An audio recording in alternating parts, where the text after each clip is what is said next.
Christmas, we put up lights, but we also sometimes say we want to light up the room. So you might say, oh, we're going to put Christmas lights in this part of our house to light up the room.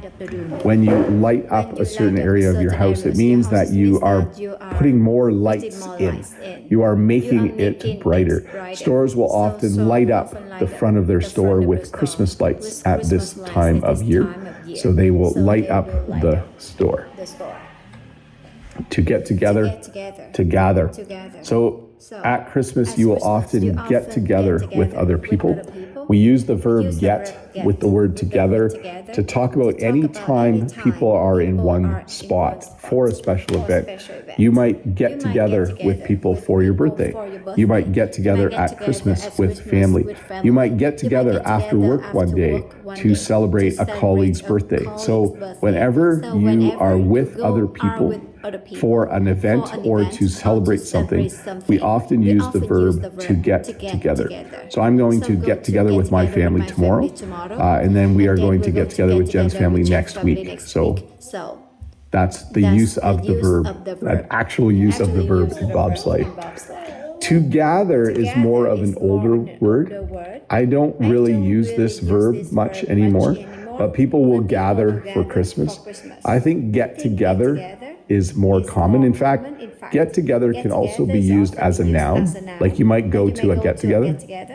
And I think to gather is something you might read in an older book. Like people will gather for Christmas at the town square or something like that. But yeah, definitely has an older feel to me, that verb.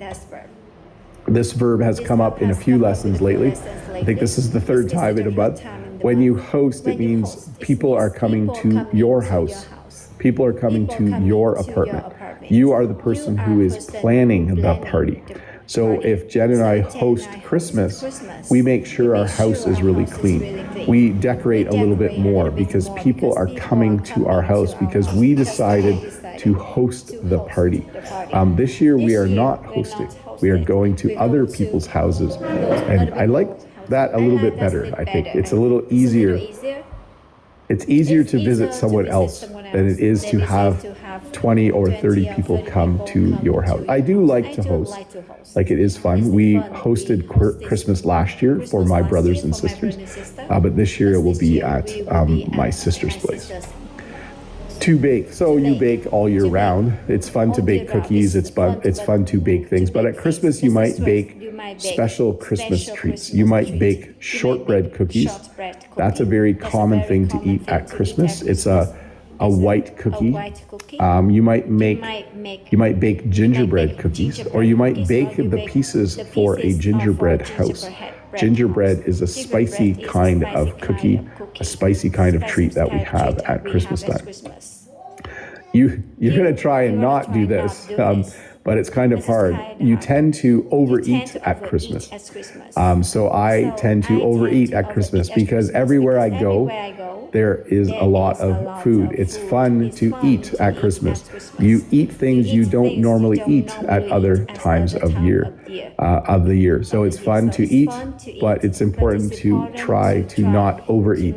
This looks yummy, a bunch of different kinds of cheeses. The reason people tend to overeat at Christmas is because we buy more expensive food. This looks like expensive cheese.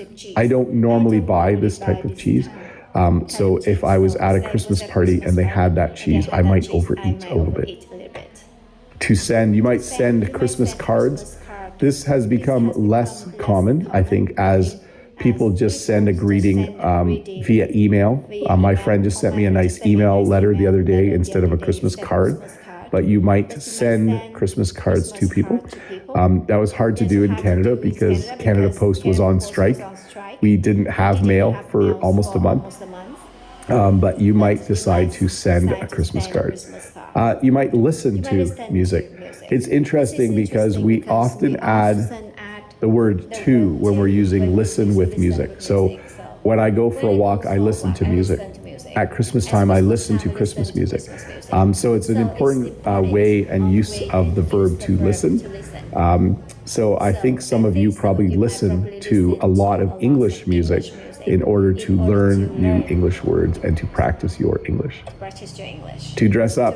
So someone might dress up as Santa Claus. You might have a very formal Christmas party and you might need to dress up. You might need to wear a tie. Pretty much every Christmas party I go to is very casual though. But if you go to a parade, the last person in the parade, a Christmas parade, is Santa, and often there will be a person who will dress up as Santa. The person will put on a fake beard and put on a red, I guess a Santa suit, we would call it, would dress up by putting on a Santa suit. To exchange, I use this verb a few times already. Sometimes you will exchange gifts. So as parents, we buy our kids gifts and give them gifts. But at work, if you have a party, you might exchange gifts with someone. You might have a gift exchange. That means you're giving one gift and you're getting one gift. We actually didn't have a Christmas party at work. I think it's going to be in January. It didn't quite work out. But sometimes we will exchange gifts. So you're told, buy a gift that anyone would like. That's about $10 or $20. And then we have a little gift exchange. Maybe we play a game to exchange the gifts, or maybe we actually know who we are giving the gift to. And then to return. This is the sad part of Christmas. Sometimes people get a gift that they don't like, and then after Christmas, they will return the gift. They will bring it back to the store to get money for that gift. So sometimes people buy gifts, they give gifts, and people don't like the gift, so they return the gift. In fact, it's quite common to give someone what's called a gift receipt with a gift, especially if an adult is giving a gift to another adult and they don't know if they're going to like it. They might give them a special receipt from the store called a gift receipt that allows that person to return the gift. And then you can also sometimes return the gift or exchange it. If someone bought me a shirt or sweater for Christmas and it was too small, I could go to the store and return the shirt, or I might exchange it for the right size. I would give them the small and they would give me the large because that actually fits better. And then this is my last slide.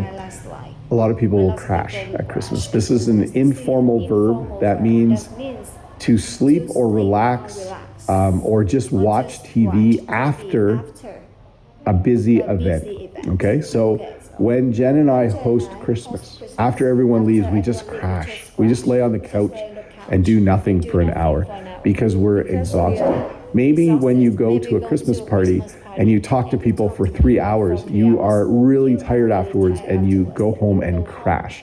So it simply means to sit down or lay down on a couch. You might fall asleep. You might just watch some silly television, but you will crash. So it's another word for relax, I think.